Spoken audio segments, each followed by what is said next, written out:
Ok, entonces ya está aquí, ya está grabando y les voy a compartir,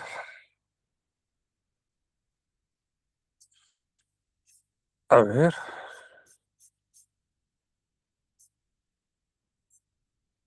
pero quería mostrarles dos gráficas que, que son muy interesantes. Entonces déjenme traerlas, ujú, a ver,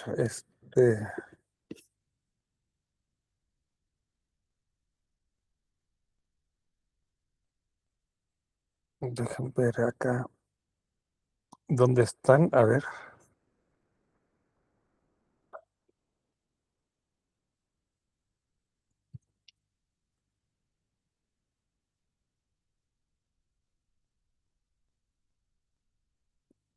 es,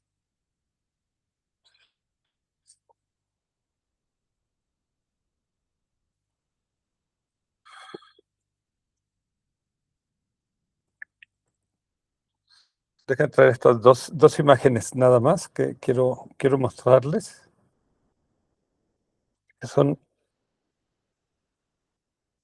muy bonitas.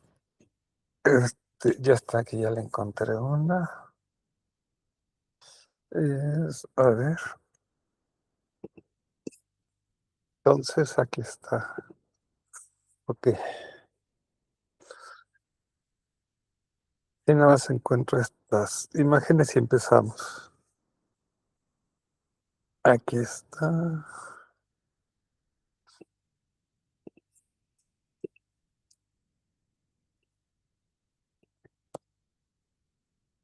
A ver,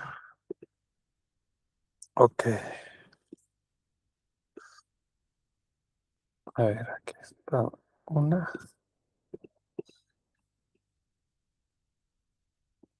Y me falta otra.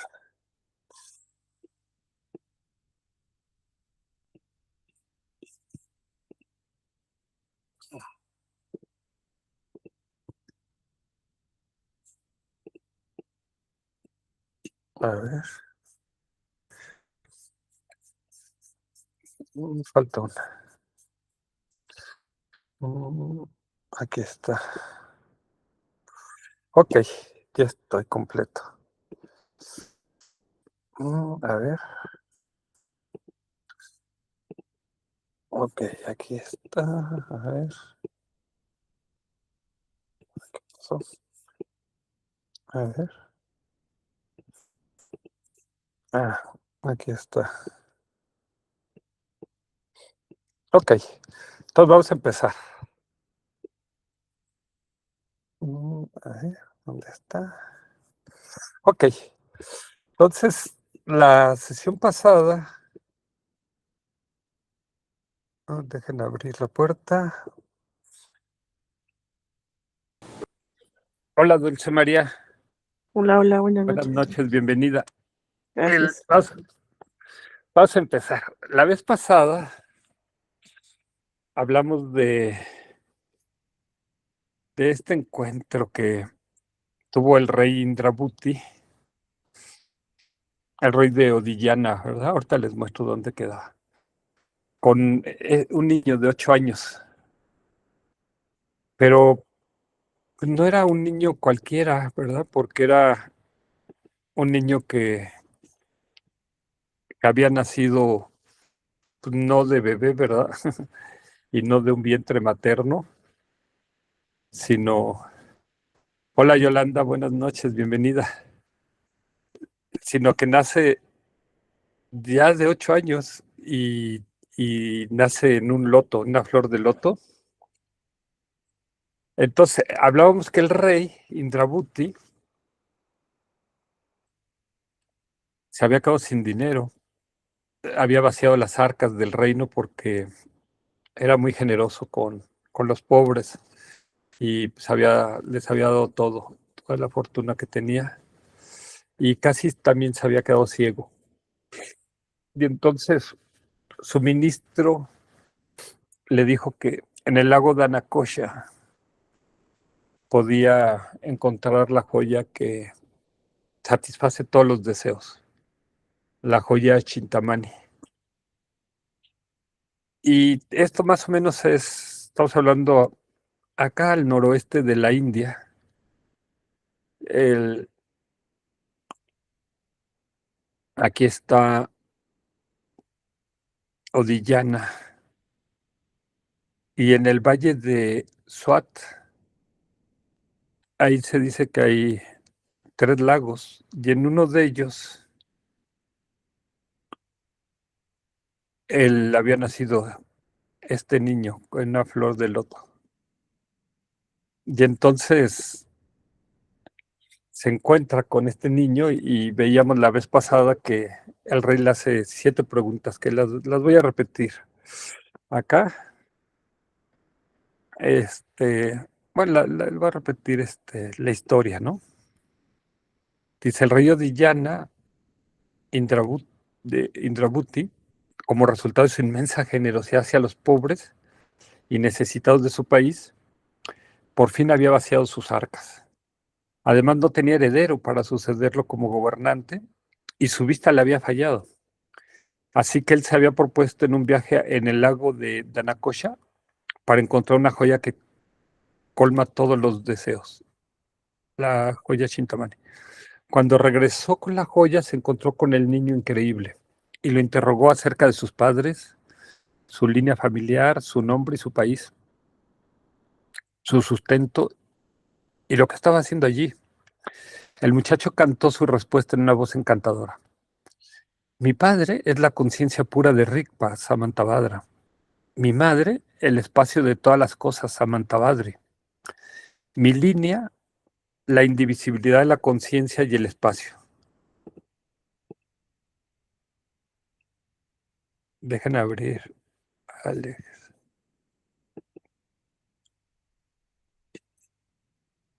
Hola Alex, buenas noches, bienvenido. Hola, Estábamos buenas noches. recordando acá este encuentro de el rey de Odiyana, el rey Indrabhuti, con este niño, ¿verdad?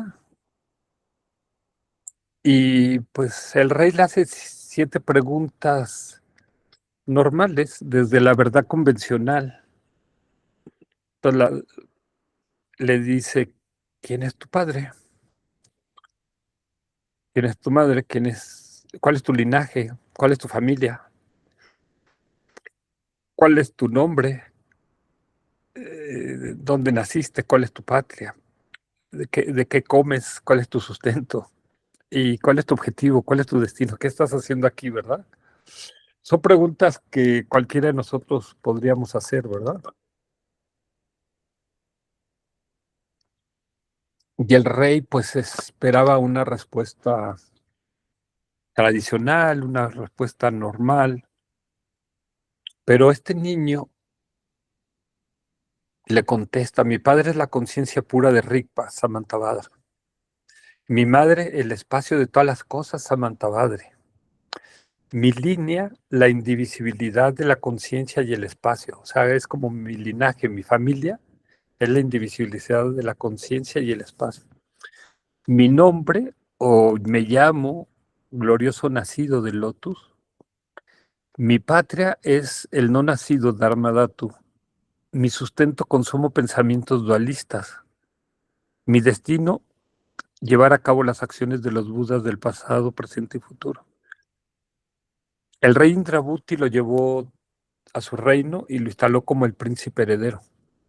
En diferentes puntos de su vida, Guru Rinpoche es conocido por diferentes nombres. Ahora se le conocía como Pemahungye, Padmakara o Padmasambhava, el lotus nacido, así como Sogye Dorje, el Bagra nacido en el lago. Ajá.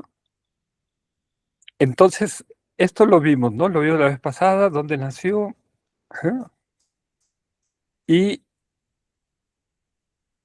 veíamos que el rey le está haciendo estas preguntas desde la verdad convencional. es donde reificamos la realidad y nos reificamos a nosotros mismos, ¿verdad?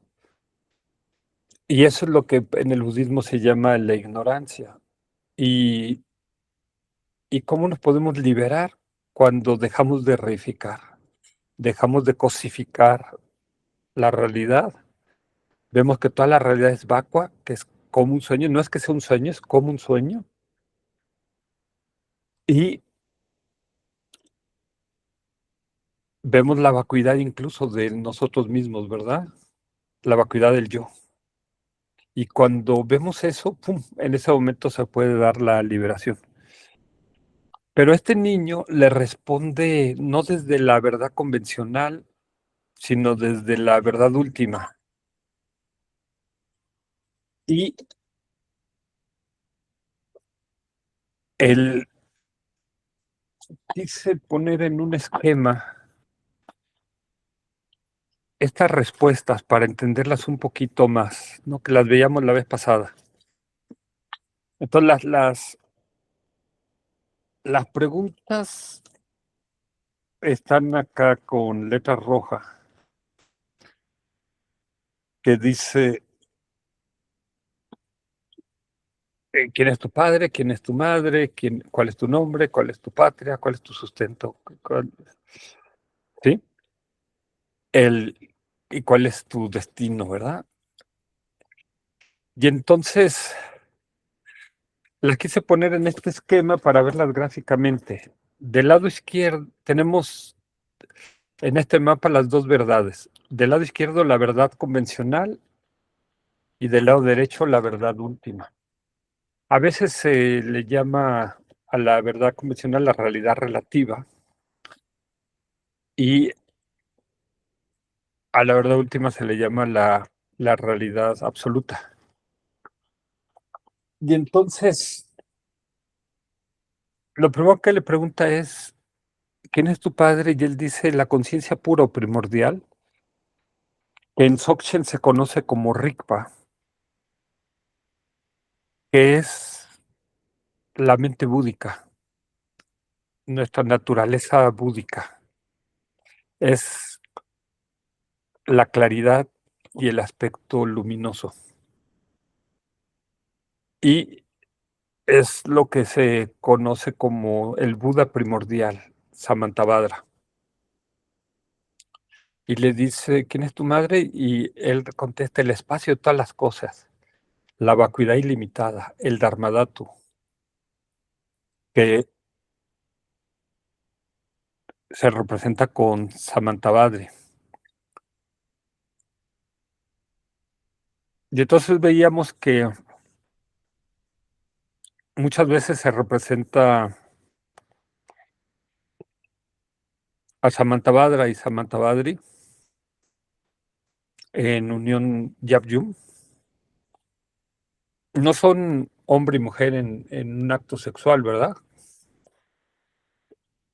Sino se refiere a la unión del método y la sabiduría, a la unión de la compasión y la vacuidad,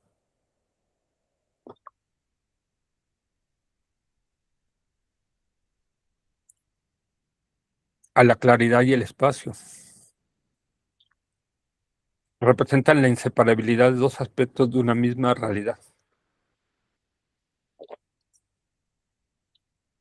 O sea, no son dos seres. Pero claro, mi mente ordinaria, pues ve la imagen y dice, pues son un hombre y una mujer en unión sexual, ¿verdad? Por eso estas imágenes luego se mantenían secretas o reservadas, porque una mente ordinaria las interpreta equivocadamente, ¿verdad? Entonces aquí lo tenemos otra vez y aquí también, ¿no? Y entonces, pero todos tenemos esta naturaleza búdica. O sea que ese padre que estás diciendo, este niño de 8 años, en realidad él se está refiriendo a su propia mente búdica, a su propia naturaleza búdica.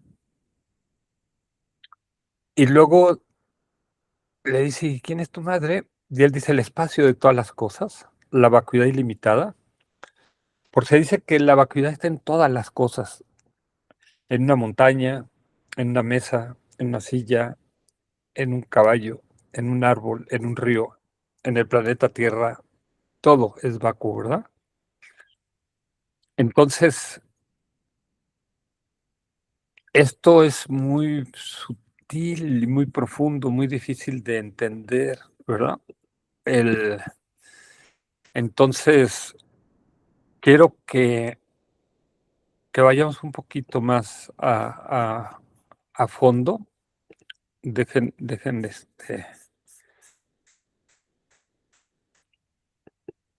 podríamos hacer esta pregunta. Esta pregunta es,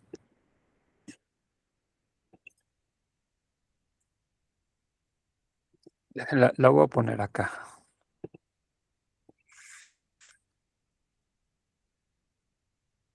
La pregunta sería, ¿cuál es la diferencia o la similitud entre Rigpa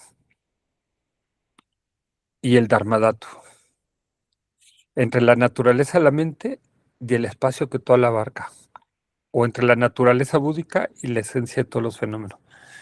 O cuál es la diferencia entre Samantabhadra y Samantabhadri, ¿sí? ¿Cuál es la diferencia entre el padre y la madre? ¿Qué es lo que está diciendo acá este niño de 8 años que luego sería Padmasambhava o Guru Rinpoche, ¿sí? Y entonces, el,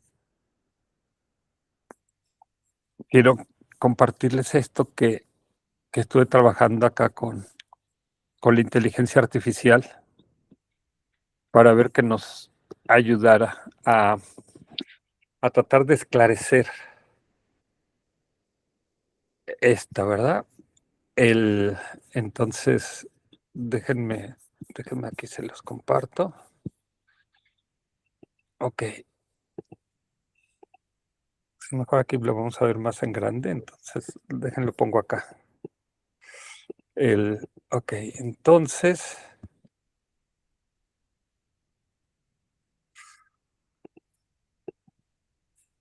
ok, espérame tantito.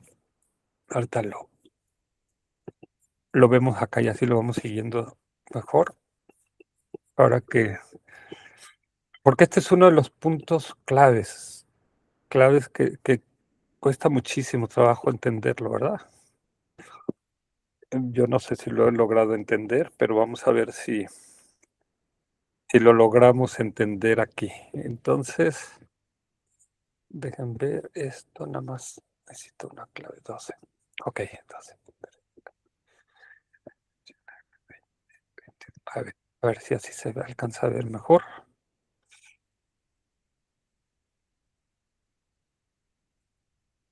Ok, vamos a, ok, vamos a tomarlo así. Ok, entonces,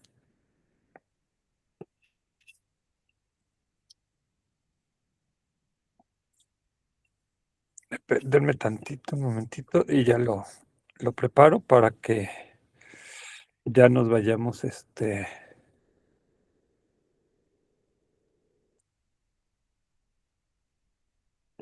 nos vayamos corridos con esto. El, ok, entonces,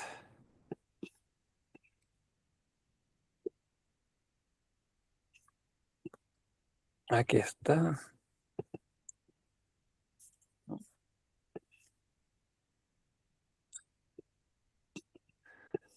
Ok, a ver,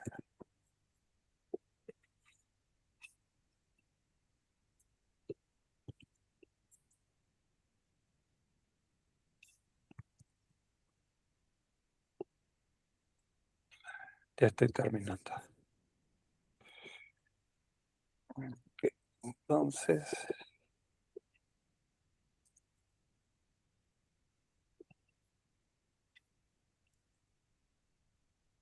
y vale la pena detenernos aquí, porque si no entendemos esto, que es lo más importante, pues va a ser más difícil que alcancemos nosotros la liberación, ¿sí? Si lo entendemos, no es suficiente, ¿verdad? Porque si a prueba lo tenemos que entender, luego lo tenemos que contemplar y luego tenemos que meditar en ello, ¿verdad? Pero si ya lo entendemos, eso va a ser una gran ayuda. El Si no lo entendemos, pues no vamos a saber qué vamos a tener que contemplar y no vamos a saber en qué tenemos que meditar. Ok, ya estoy listo. Entonces, voy a volver a repetir. Estábamos hablando acá de esto, ¿no? Es esta respuesta que el niño está dando desde la verdad última. ¿Eh? Dice, ¿quién es tu padre? Dice la conciencia puro primordial Rigpa, la claridad, el aspecto luminoso Samantabhadra. ¿Y quién es tu madre? Dice el espacio de todas las cosas, la vacuidad ilimitada, el Dharmadhatu, Samantabhadri. Y entonces la pregunta es, ¿cuál es la diferencia o la similitud entre el padre y la madre? Entre Rigpa y Dharmadhatu, entre la naturaleza de la mente y el espacio que todo la abarca, o entre la naturaleza búdica y la esencia de todos los fenómenos. Entonces, hemos estado entrenando a la inteligencia artificial con textos canónicos para tratar de dilucidar estas respuestas. Entonces, aquí dice el, esta es una de las preguntas más profundas de todo el budismo tibetano. Dejen abrirle a Salvador. Ok. Dice, hola Salvador, buenas noches, bienvenido.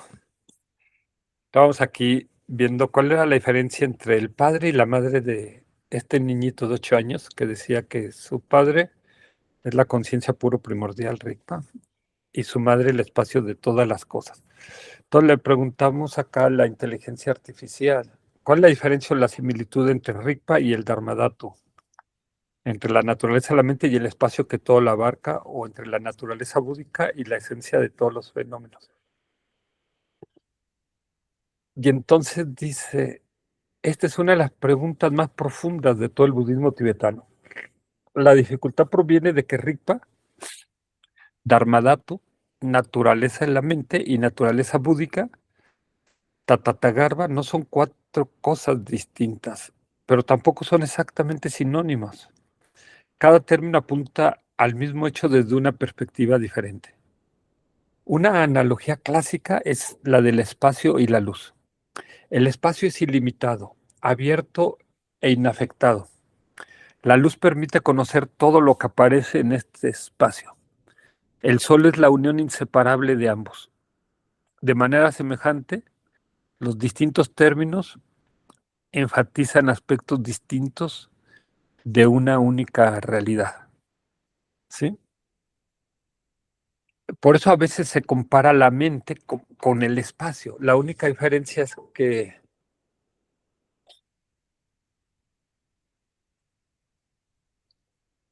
uno tiene conciencia y el otro no tiene conciencia. ¿Verdad? El espacio no tiene conciencia. A pesar de que contiene todas las cosas, todo lo que existe, el mundo, una montaña, todo está en el espacio, ¿verdad? Ocupa un lugar en el espacio. Igual todo lo que existe ocupa un lugar en nuestra mente, pero la diferencia es que la mente sí tiene conciencia de todo lo que está dentro de su espacio, y el espacio es como que estuviera muerto, no tiene conciencia, no sabe, que no se entera, ¿verdad? El espacio, que él lo está ocupando. Entonces, pero esto nos da acá una idea, pero no hay separación entre el padre y la madre, ¿verdad? Por eso en la imagen Yab Yum, ¿sí? No hay separación. Entonces son lo mismo, pero no son lo mismo, ¿sí? Podemos representarlo quizás de una manera, no sé si sea válido. Vas a pensar que que tenemos acá, imagínense que este es todo el espacio, ¿verdad? Sí. Entonces, este es el espacio y esto es el Dharmadhatu. ¿Sí? Ok. Y en,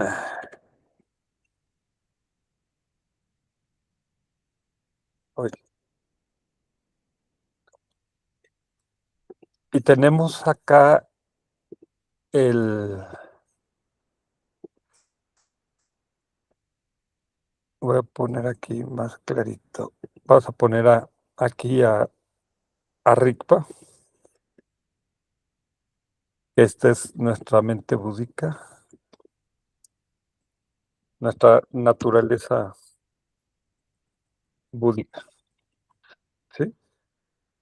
Entonces, no hay separación, no puede separarse la naturaleza búdica del espacio, ¿eh? Entonces, no hay separación, no hay división entre una cosa y la otra, pero son lo mismo y no son lo mismo, ¿sí? Eso es lo que nos está tratando de decir aquí. Dice Dharmadhatu, el espacio absoluto de la realidad. El Dharmadhatu, Chos Jings en tibetano, significa literalmente la esfera o la dimensión de todos los fenómenos. O sea, todos los fenómenos, todo lo que existe, planetas, el sol, la luna, las estrellas, montañas, ríos, todo está aquí en el Dharmadhatu, ¿verdad? Sí. No es un lugar, no es un universo físico, no es un vacío material, es la naturaleza última de todos los fenómenos. Entonces, por eso se dice que todo este espacio es vacuidad, ¿sí? Porque todo está hecho de esa naturaleza de la vacuidad, ¿sí? Se lo compara continuamente con el espacio porque nunca nace, nunca desaparece, nada puede mancharlo y todo aparece dentro de él, ¿sí? Cuando se dice todos los fenómenos son Dharmadhatu, significa que todos los fenómenos, al ser examinados en profundidad, carecen de existencia inherente y son inseparables de esa apertura ilimitada. Por eso los sutras dicen, los fenómenos aparecen, permanecen y cesan en el Dharmadhatu, como las nubes aparecen y desaparecen en el cielo. Entonces el Dharmadhatu, si tomamos una analogía, es el cielo. Este es el cielo, ¿verdad? Es, y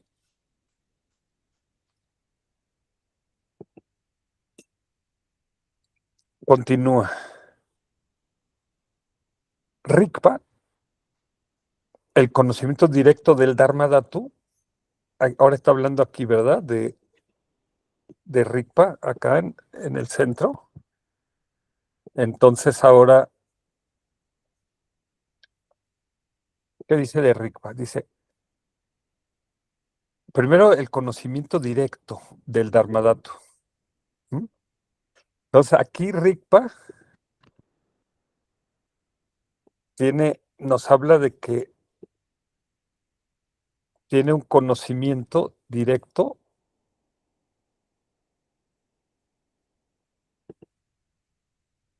Aquí, voy a poner acá. Bueno, a ver si así. Ok, ok. Entonces, el,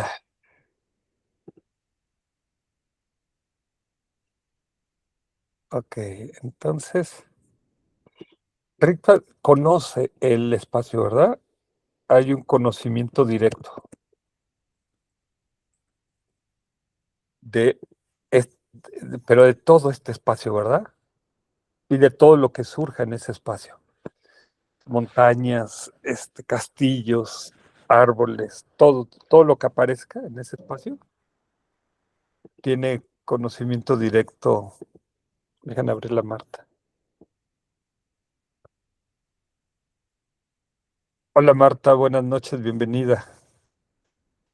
Entonces, Hola. vas a seguir, buenas noches. Vas a ver qué dice de RICPA ahora.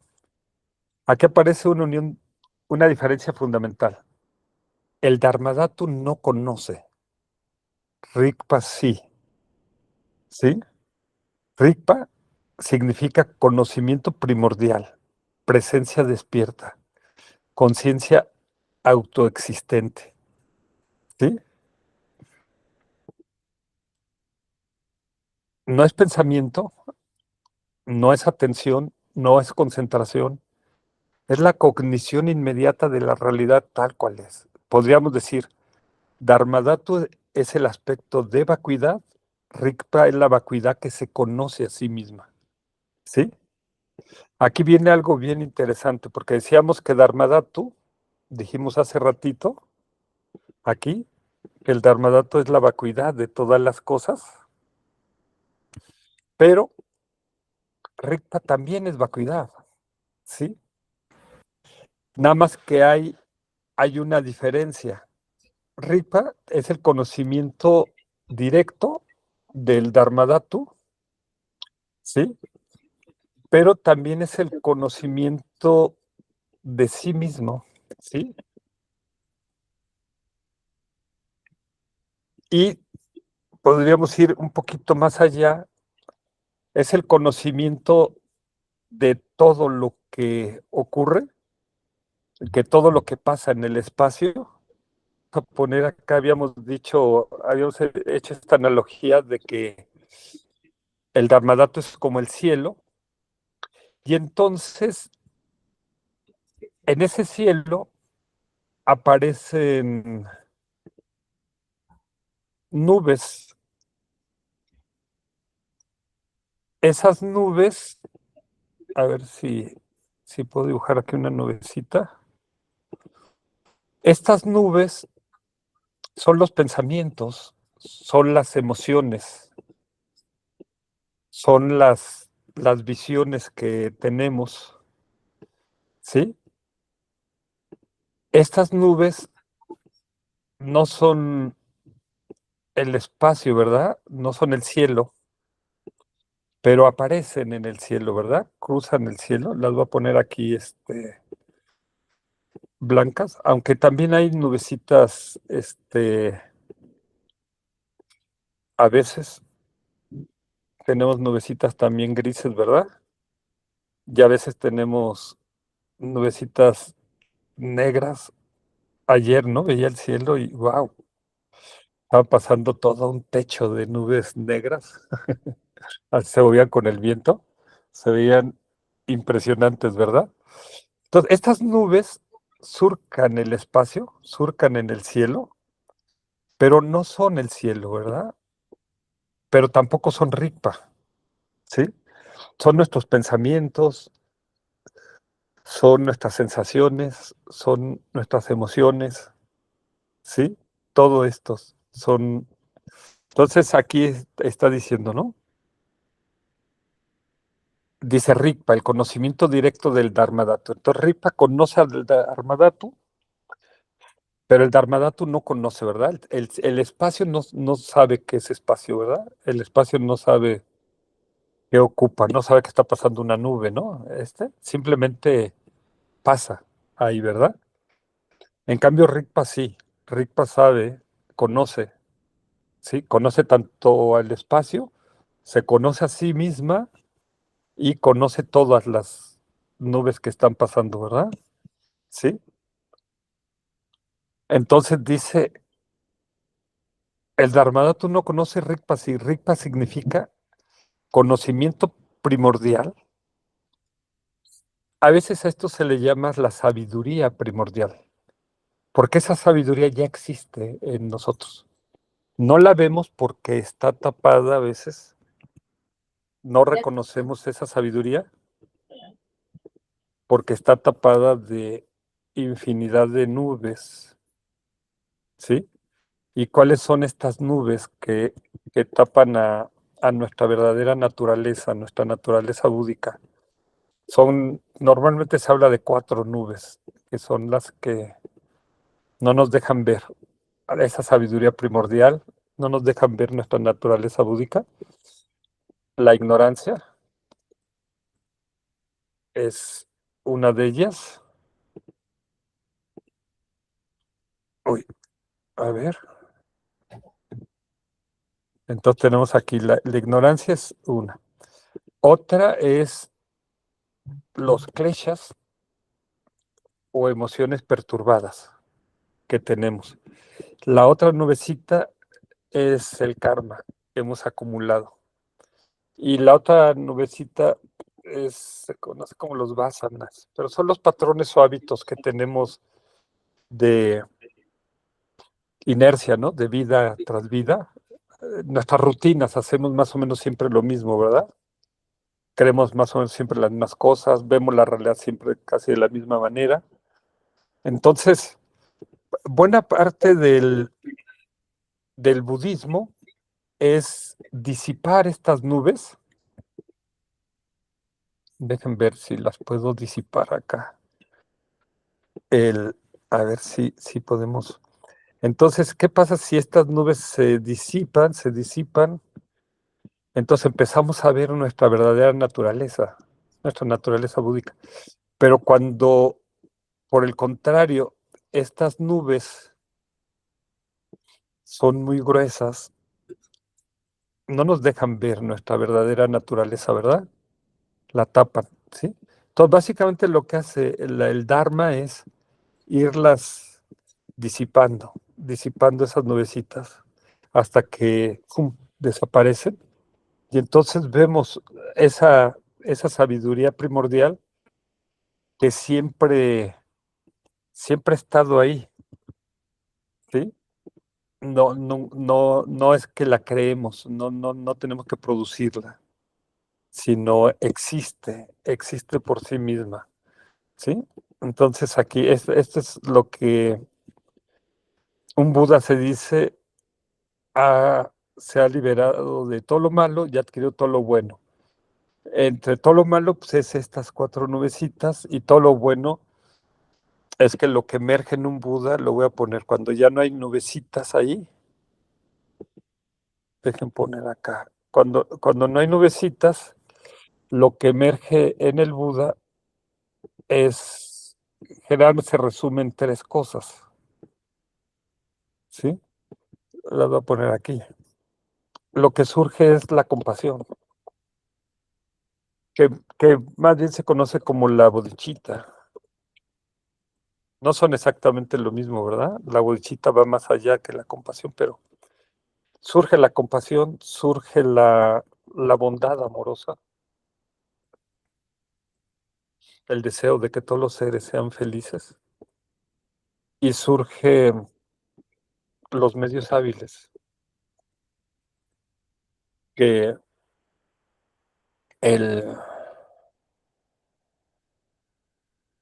con los que el Buda puede ayudar a todos los seres a alcanzar el despertar, la liberación. Entonces voy a regresar acá, ¿verdad? Porque decía Rigpa, el conocimiento directo del Dharmadhatu. Aquí aparece una diferencia fundamental. Dharmadhatu no conoce, el Rigpa sí, Rigpa significa conocimiento primordial, presencia despierta, ¿sí? O sea, es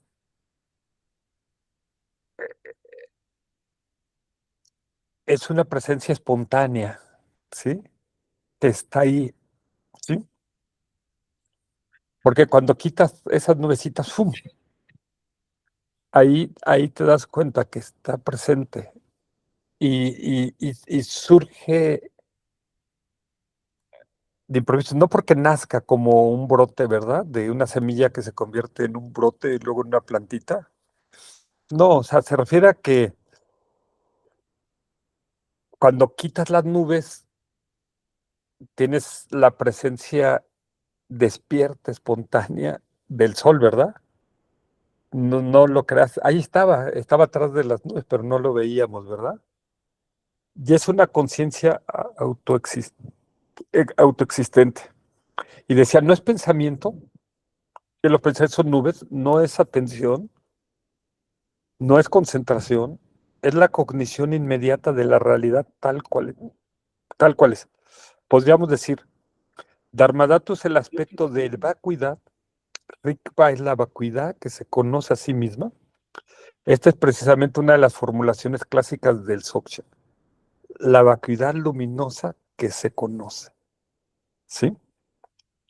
Y aquí ya van dos características, ¿verdad? Que nos dice que era vacuidad, pero que también es luminosidad, ¿no? Vamos a irlas, déjenme irlas poniendo acá, nada más que, bueno, voy a aprovechar esto. No, déjenme traer otra acá, déjenme traer esta. Entonces, aquí las voy a poner ahora con una cajita, ¿verdad? Vamos a poner estas tres características de Rigpa. Una decía que es, ya habíamos dicho, ¿no? Que es vacuidad. Lo habíamos puesto, lo habíamos puesto ahí abajo, ¿verdad?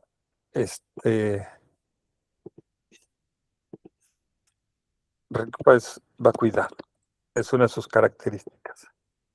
También el espacio, ¿verdad? Decíamos que era vacuidad, pero esta vacuidad es una vacuidad que es cognoscente, una vacuidad que conoce, que se conoce a sí misma y conoce al Dharmadato. Y aquí pone una tercera característica de Rigpa, que es luminosidad, ¿sí? O a veces se le llama claridad, ¿sí? Entonces es claridad, luminosidad, vacuidad y conciencia o cognosciencia, ¿sí? O gnosis a veces se le llama a esta, ¿sí?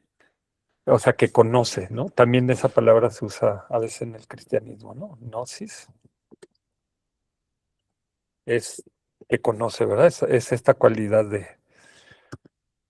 Entonces, quiero detenerme aquí porque esto puede parecer muy teórico. Lo estoy tratando de hacer gráfico para que, sí, de por sí es muy difícil captarlo. Espero que los diagramas no metan ruido, no nos confundan más, no generen más ignorancia. Este, pero hoy día somos una generación más visual, más gráfica, entonces a veces hay imágenes que dicen más que 1000 palabras. Entonces, estamos hablando acá de que, déjenme ponerlo acá, estamos hablando, déjenme hacer un recuento de que este niñito de 8 años, el rey Indrabhuti le pregunta, ¿quién es tu padre? Perdón, quién es tu padre? Que sería aquí, lo puse al revés. ¿Quién es tu padre? Ujú. ¿Y quién es tu madre?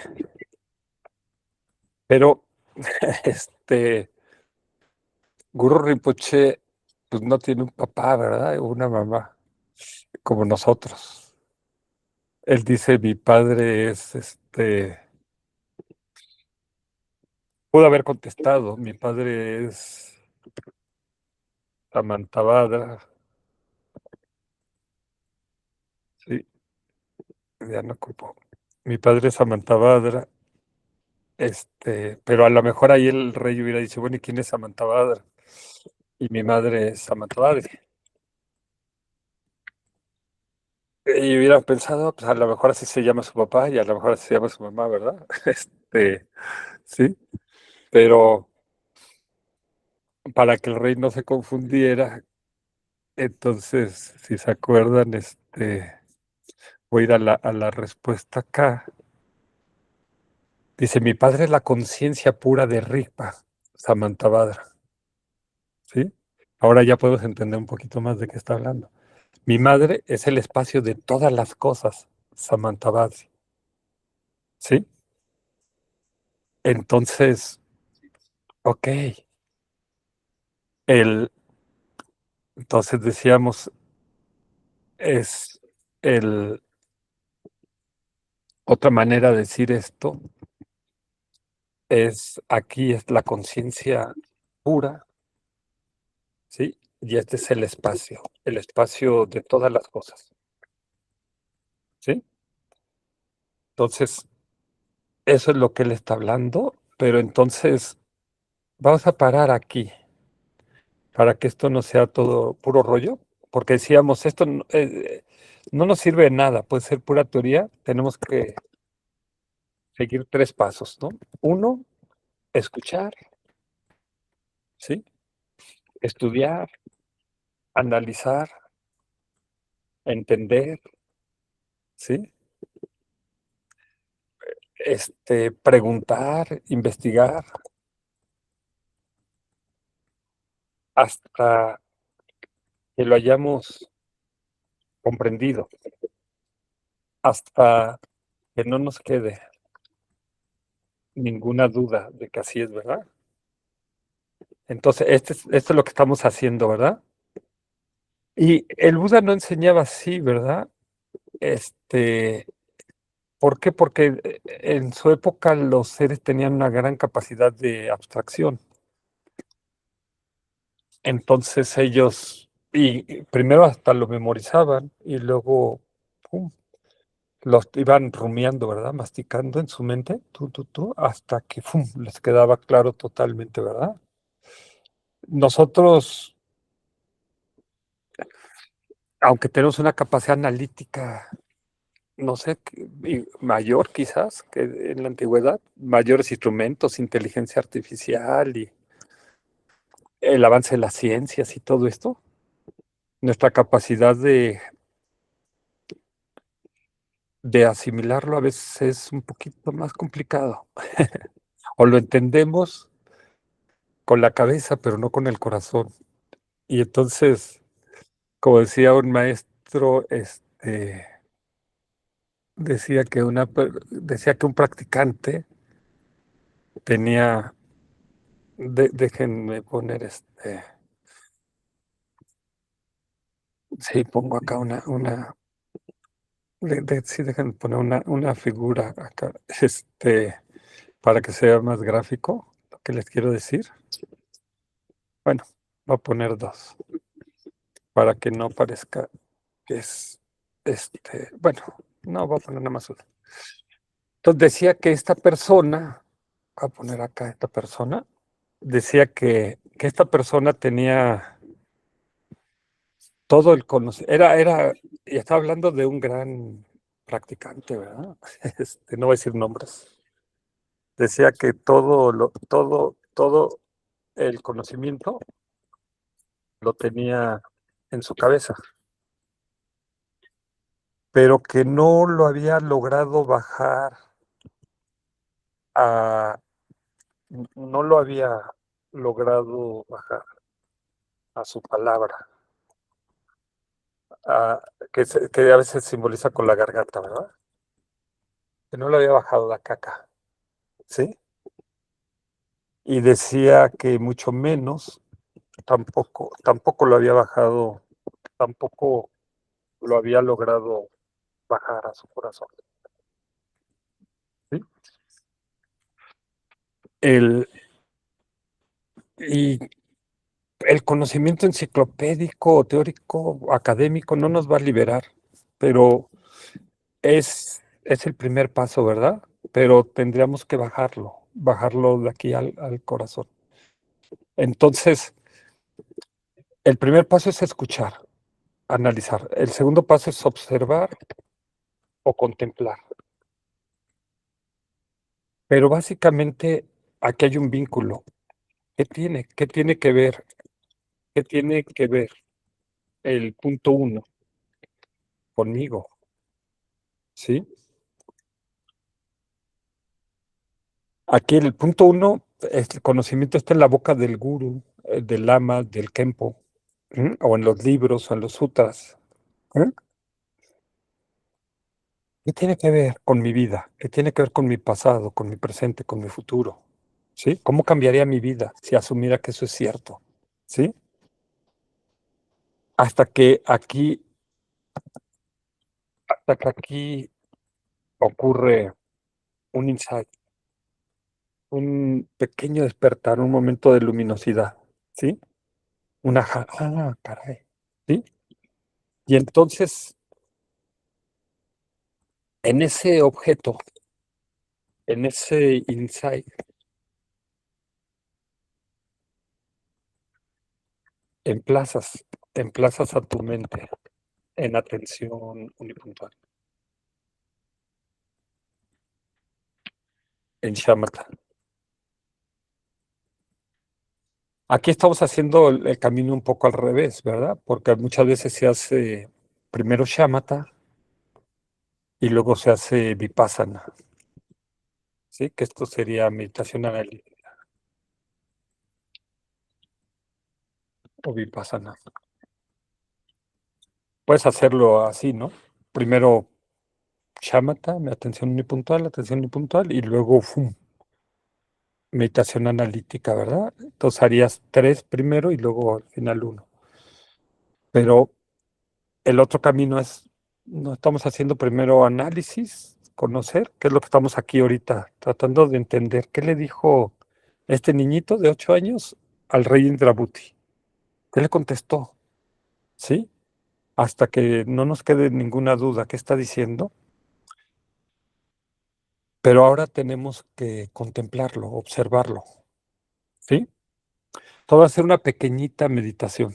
Acá, si quieren poner su espalda recta, hacemos una inhalación profunda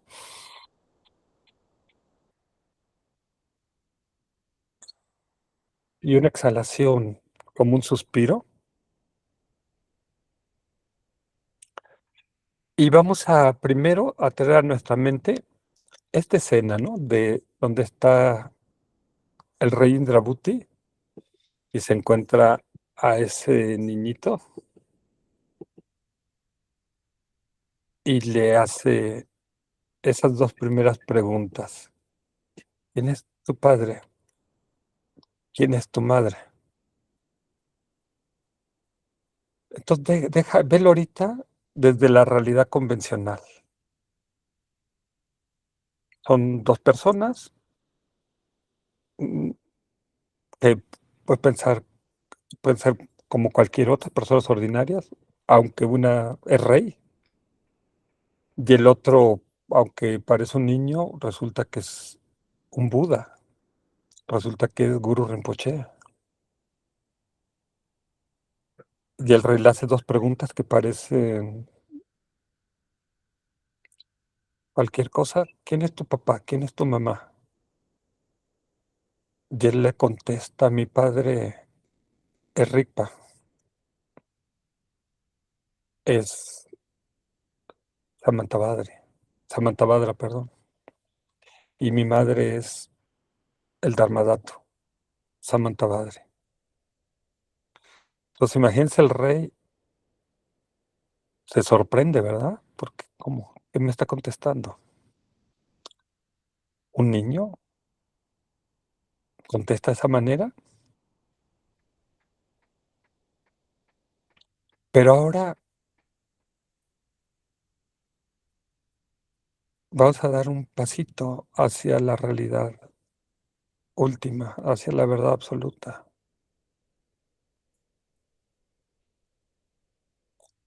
Ya están hablando este niño está hablando de tu papá, de tu mamá, porque tú tienes el mismo padre que él y tienes la misma madre que él, pero quizás nunca lo he reconocido porque tengo estas nubecitas, estos kleshas, esta ignorancia, este karma, estos hábitos o patrones.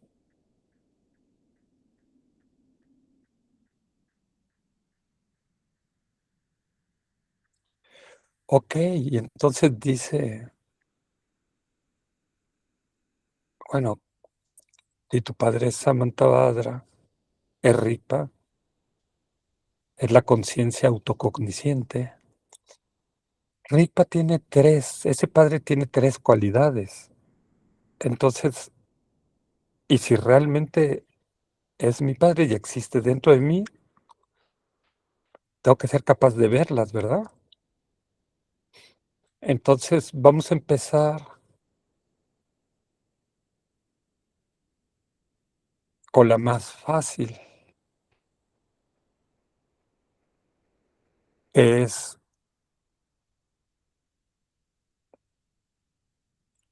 la claridad. ¿Y qué es la claridad o la luminosidad?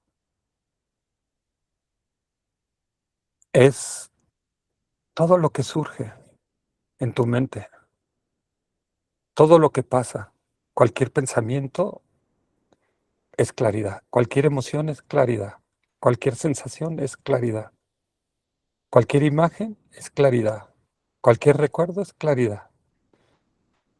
O puedes abrir los ojos, todo lo que ves es claridad. O puedes escuchar, todo lo que escuchas es claridad. Todo lo que sientes es claridad. Cualquier objeto es claridad. Y esa claridad es lo que permite que lo captes. ¿Sí? La mesa es claridad. Por eso la percibimos, ¿verdad? Es como luminoso, surge espontáneamente. Ahí surge ante nosotros, ¿verdad? No me refiero a sí misma, sino surge ante nosotros. Es claridad. Cualquier cosa que estés escuchando es claridad. O que estés pensando es claridad. Y con lo que lo estás captando es la conciencia, la cognosciencia, ¿verdad? Eres consciente de que estás escuchando, de que estás sintiendo, de que estás teniendo una emoción, de que estás teniendo un pensamiento, ¿verdad? Entonces ahí hay la unión de conciencia y claridad, ¿verdad? Sí, estás conociendo a tu padre, ¿verdad? Y la otra cualidad es que todo lo que surja es vacuo. ¿En qué sentido? De que no tiene existencia inherente. Por ejemplo, la mesa que surge está compuesta de partes. La tabla, las patas, los clavos, el pegamento, ¿no? Todo depende de causas y condiciones. Es interdependiente. Alguien la fabricó, alguien la vendió, alguien la transportó, alguien la compró para que llegara hasta tu casa, ¿verdad? A donde tú estés. Y es impermanente. No ha existido siempre, no va a existir siempre. Es una apariencia. No es que no exista, ¿verdad? Existe en la realidad convencional.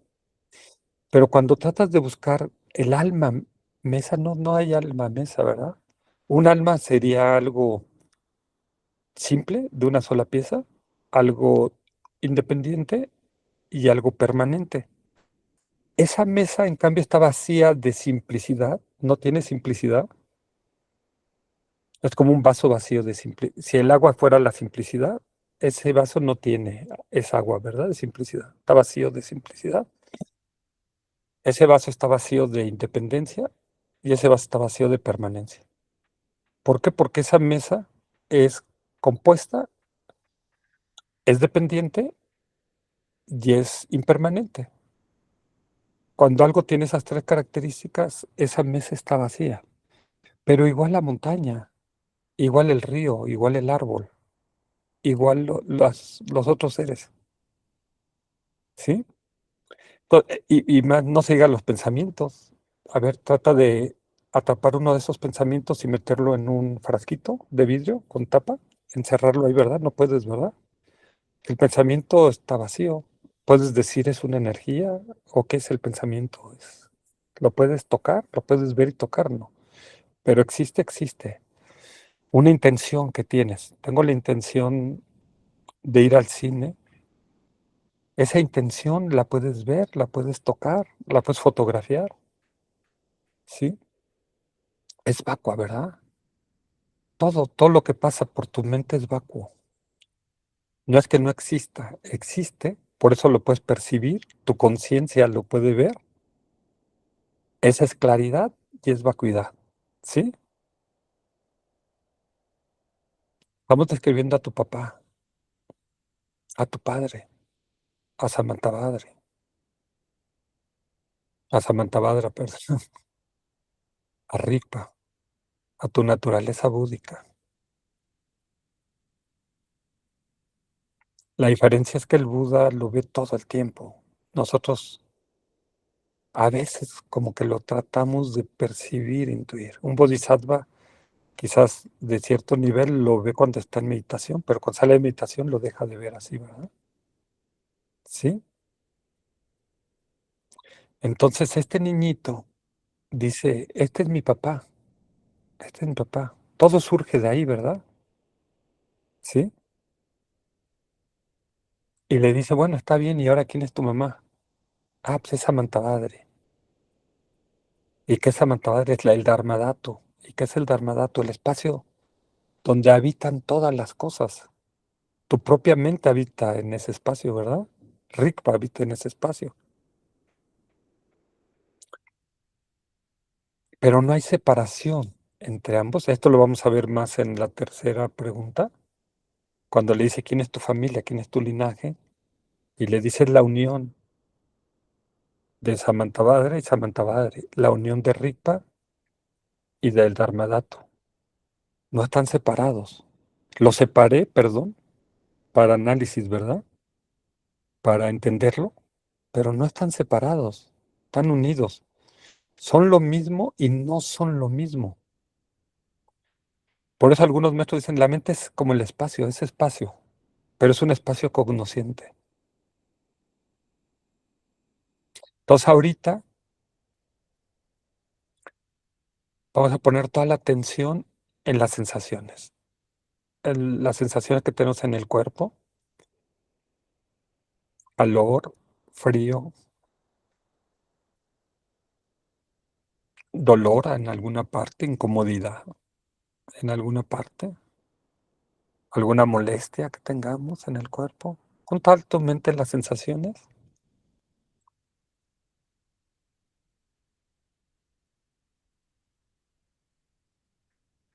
De ahora suelta las sensaciones. Estábamos teniendo conciencia de las sensaciones, ¿verdad? El de es muy importante. Hay un vínculo ahí, ¿verdad? Conciencia de. Entonces, una de las cualidades de tu padre es el conocer, ¿verdad? Ah, estamos conociendo las sensaciones, pero esas sensaciones les puedes llamar claridad. Nada más que es una claridad que se manifiesta a través de tu cuerpo. ¿Y esas sensaciones tienen alma? No, también son vacuas. Por eso a un doctor le cuesta mucho trabajo decir, ¿cómo te duele? A ver, dímelo en una escala de 0 a 10, ¿verdad? Porque no hay un termómetro de dolor, ¿verdad?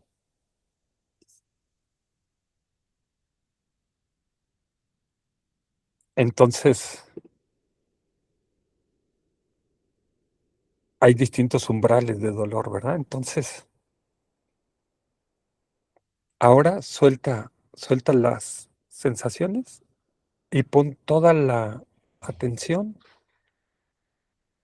en las emociones y los pensamientos,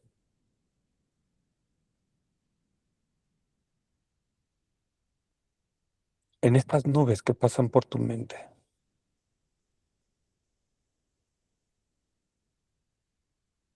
Ahora hay otro de verdad, conciencia de los pensamientos, conciencia de las emociones. Puedes pensar lo que no reprimas tus pensamientos, deja que tus pensamientos surjan. Nada más observa cómo surgen, cómo moran en ti y cómo desaparecen, ¿verdad? Los pensamientos son como nubes y si puedes ver el espacio entre dos pensamientos, es como que te asomaras al cielo, ¿sí? Y vieras ese el Dharmadhatu, ¿verdad? Ahí está ese Dharmadhatu. A lo mejor tu mente tiene muchas nubes, tiene un cielo totalmente cubierto y no puedes ver el cielo, no puedes ver el sol, pero sabes que está atrás de las nubes, ¿verdad? El cielo. Sabes que el sol está atrás de las nubes.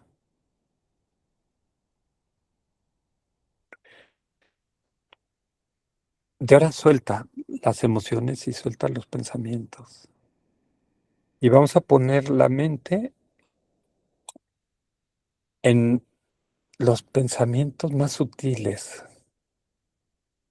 en esa corriente casi subliminal de pensamientos que es como un flujo que casi no se pueden percibir. Por ejemplo, cuando digo, estoy pensando, estoy meditando, o lo está haciendo mal, o lo está haciendo bien, o será así. Son pensamientos ahí y hay todavía más sutiles, ¿verdad? Así. Ya duró mucho esto, ¿sí? Son pensamientos ahí. Guau. Y entonces ahora sé consciente de estos pensamientos subterráneos que están ahí. Una vez una compañera de meditación le dijo a mi maestro de meditación, le dijo, es que yo ya no tengo pensamientos.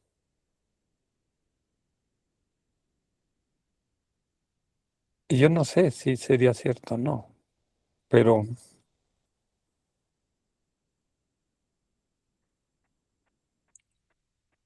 el objetivo no es que tengas una mente en blanco, ¿verdad? Pero sí, ciertamente cuando empiezas a entrenar tu mente, cada vez vas a tener menos y menos pensamientos. Al principio parece que no, ¿verdad? Al principio parece que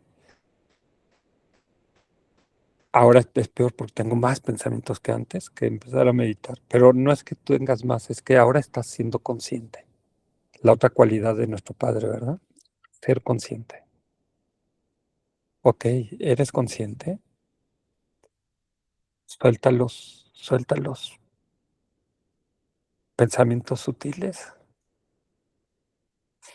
Y ahora vamos a dar un paso más.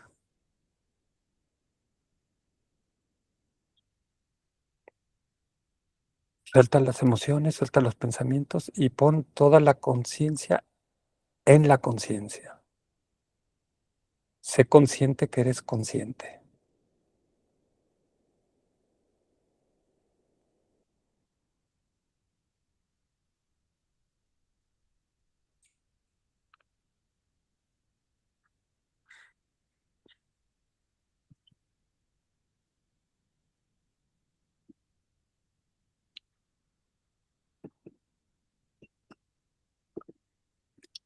Pero aquí hay otra vez otro de, ¿verdad? Soy consciente que estoy consciente o soy consciente de la conciencia. Sigue habiendo dualismo, ¿verdad? Empezamos con el dualismo entre la conciencia y las sensaciones. Luego la conciencia de las sensaciones y los pensamientos. Luego la conciencia de la corriente subliminal de pensamientos sutiles. Y ahora estamos siendo consciente de la conciencia.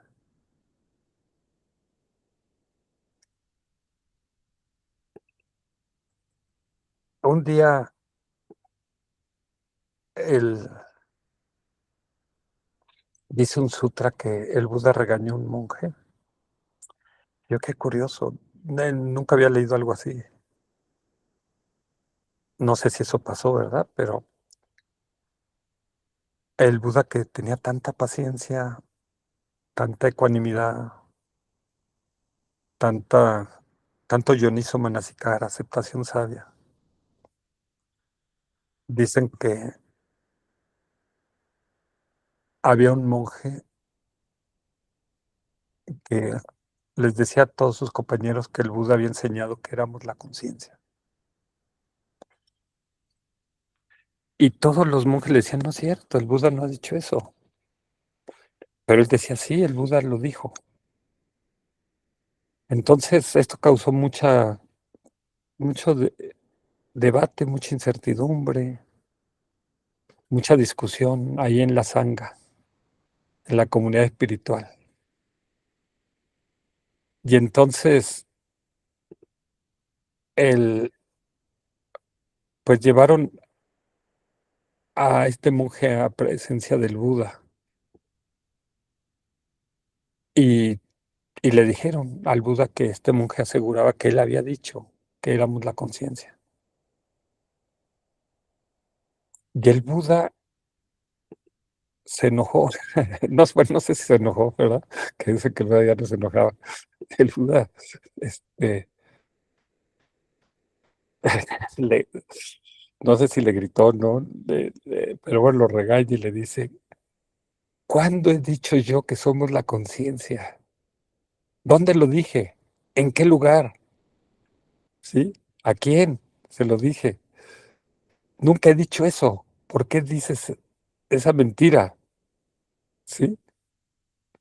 El, y entonces ve qué pasa en tu mente. Ok, a ver, ¿no está diciendo Yuri que somos la conciencia primordial y que somos la conciencia búdica y que nuestro padre tiene esa cualidad de la conciencia? Y ahora dice que no somos la conciencia. Y bueno, aquí el problema son las palabras, que son muy limitadas para describir esta realidad tan profunda, ¿verdad? El, el, muchas veces se dice somos la mente, ¿verdad? Y luego llega un maestro y dice, no, no, la mente no existe, ¿verdad? Y entonces ahí nos confundimos totalmente, ¿verdad? Entonces, el,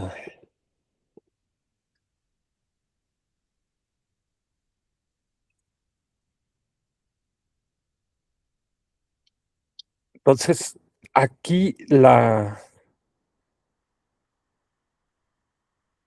vamos a tratar de entender que esto y por qué el Buda lo regaña a este monje, ¿verdad? El,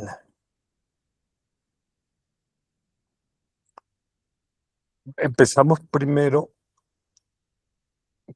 teníamos estas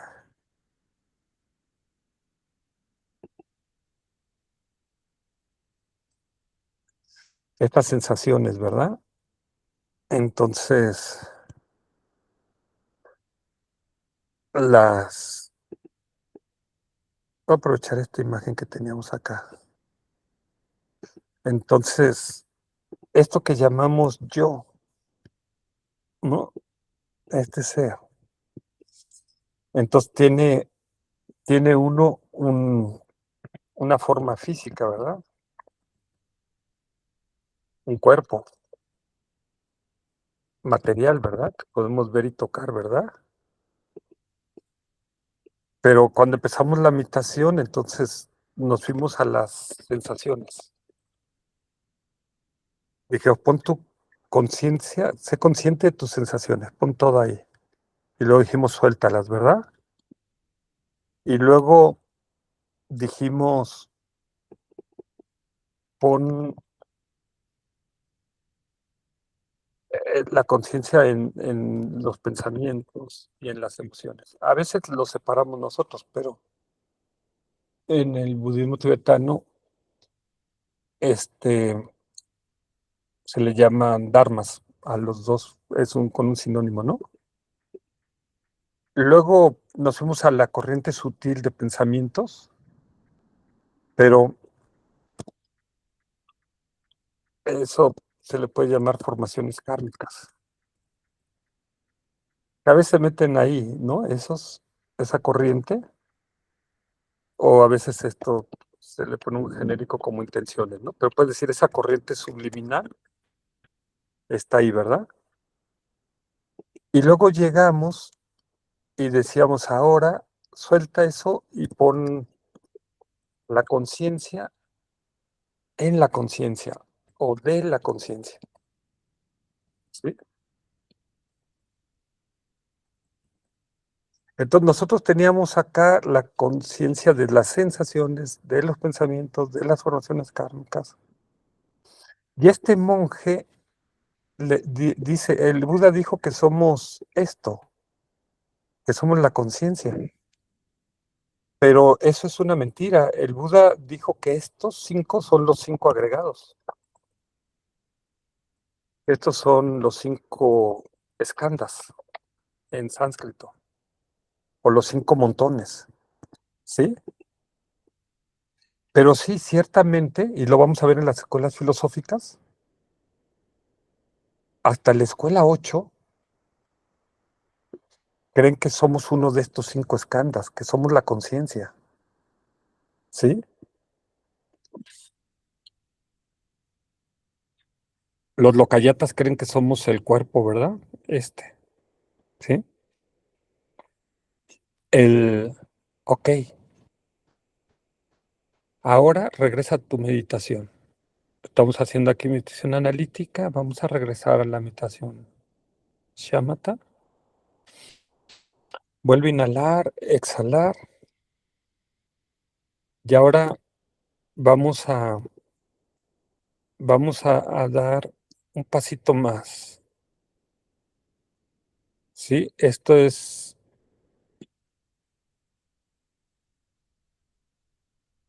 Mahamudra, lo que vamos a intentar hacer, ¿sí? Ok, entonces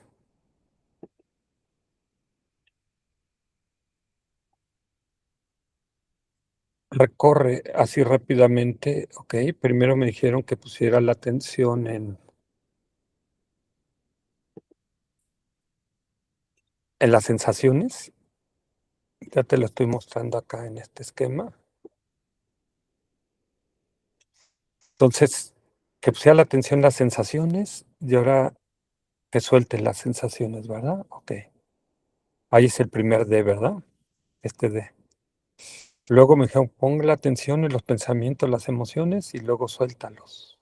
Es este segundo D.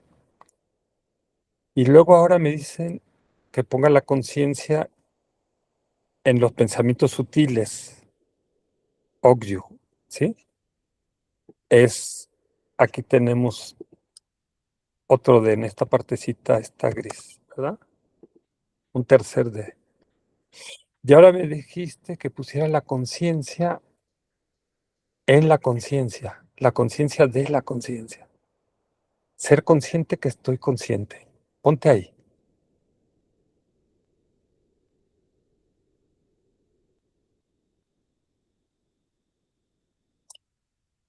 Ahí hay conciencia, ¿verdad? Es una de las cualidades pero sigue siendo una conciencia algo burda.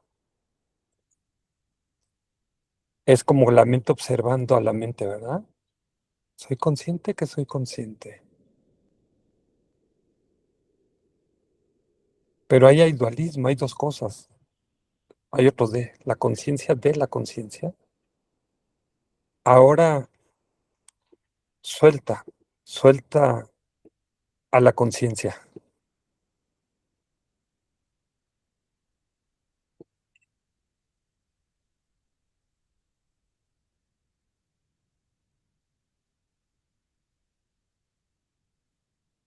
¿Y qué pasa? ¿Qué hay?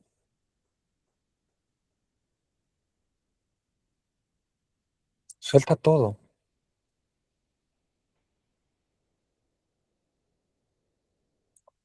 Pero aunque sueltes todo, sigue habiendo esa conciencia, ¿verdad? Pero no seas consciente de nada.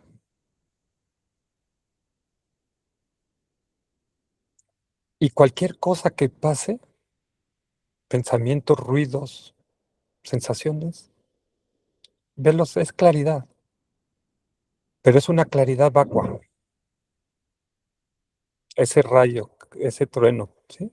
Es sonido, pero es vacuo. Es una claridad vacua. Hay conciencia, hay claridad y hay vacuidad. Ese es tu padre. Este es el padre de este niño.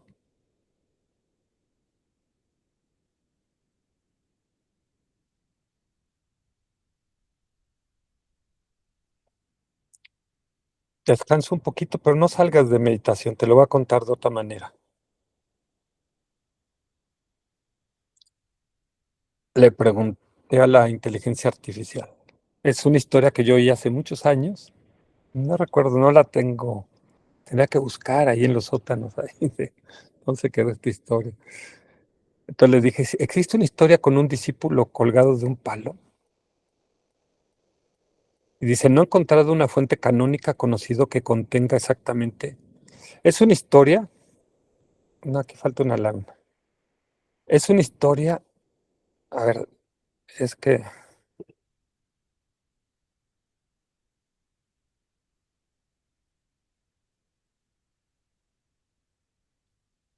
el,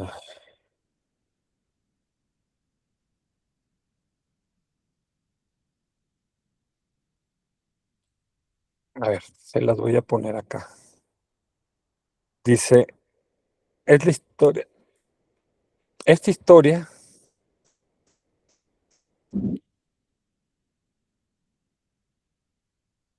es de un, ok, a ver, ok, a ver, aquí, está aquí. Ok, entonces, se las cuento todo completo. Dice la historia de un maestro y su discípulo. El maestro le pide al discípulo que suelte todo, como lo estamos haciendo aquí, ¿no? Le dice, uno, si quieres obtener la liberación, tienes que ir a un desierto. No algo cerca, sino muy lejos, tan lejos como las montañas más lejanas que alcances a ver con tu vista. Dos, el discípulo llega hasta el final del desierto, hasta el pie de las montañas. Tres, el maestro entonces le dice que busca un palo muy alto y que se tiene que subir a él. Estos palos, como había en México, el palo encebado, ¿no? Así. Entonces se tenía que subir, subir, subir, subir, subir, hasta que llegara hasta arriba. Y cuatro, ya cuando está hasta arriba, el maestro le dice que ahora se suelte incluso del palo, que tiene que ir más allá. Y el discípulo se aterra, porque el palo es muy alto. Imagínate un palo de 10 o 20 metros de altura. Y entonces el discípulo dice, más este es el vacío, no hay nada que agarrarme. Me voy a matar si me suelto del palo. Y el maestro le dice, tienes que soltarlo todo, incluso el palo. Pero el discípulo no se atreve a soltarlo, porque piensa, me voy a morir si lo suelto. Y ahora regresa a la meditación y ve, ¿quién es el que tiene miedo? Es el yo, ¿verdad? El yo de este discípulo está panicado de que va a morir. Y sí, si se suelta, a lo mejor sí, en su verdad convencional va a morir, ¿verdad?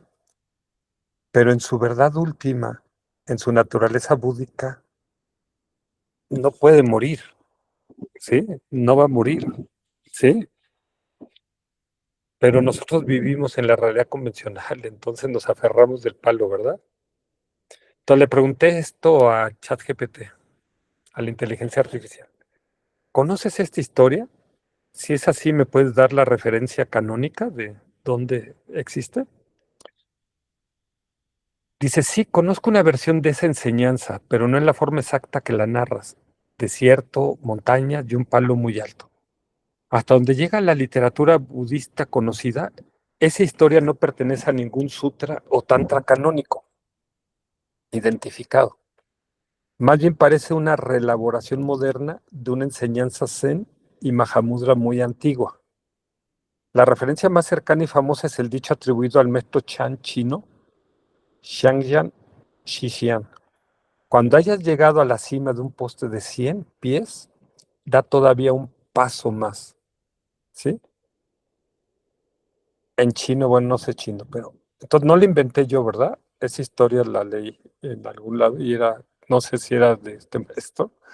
Literalmente, desde la punta de un poste de 100 pies, avanza todavía un paso más. La imagen es paradójica. Desde arriba del poste ya no hay nada de qué sostenerse. Dar un paso significa abandonar incluso el último apoyo conceptual y confiar completamente en la realidad tal como es. Esta enseñanza aparece en las colecciones clásicas de Kuan Chan Zen, particularmente en el Munmonkan, La Puerta Sin Puerta, y en comentarios posteriores del maestro Zen. En el Zen, el poste de 100 pasos representa las ideas, las experiencias meditativas, las realizaciones parciales, el apego al propio despertar y finalmente el apego al yo, que es lo que tiene el discípulo, ¿verdad? Por eso no se quiere soltar del palo. En Mahamudra y Dzogchen se expresa con frases semejantes.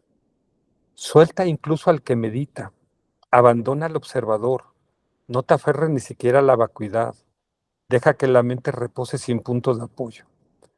La pregunta, ¿quién es el que tiene miedo? Es muy característica del Mahamudra y del Zen. La respuesta convencional es el ego, el yo fabricado. Teme desaparecer porque cree que más allá de él no hay nada. Pero los maestros responden, lo que cae no es la conciencia, lo que cae es la ilusión de un yo sólido. Por eso en la tradición Mahamudra se dice, el miedo surge en el momento en que la mente está a punto de soltar su último punto de apoyo. Y ahora ve, cuando yo te dije suelta la conciencia, ¿la pudiste soltar?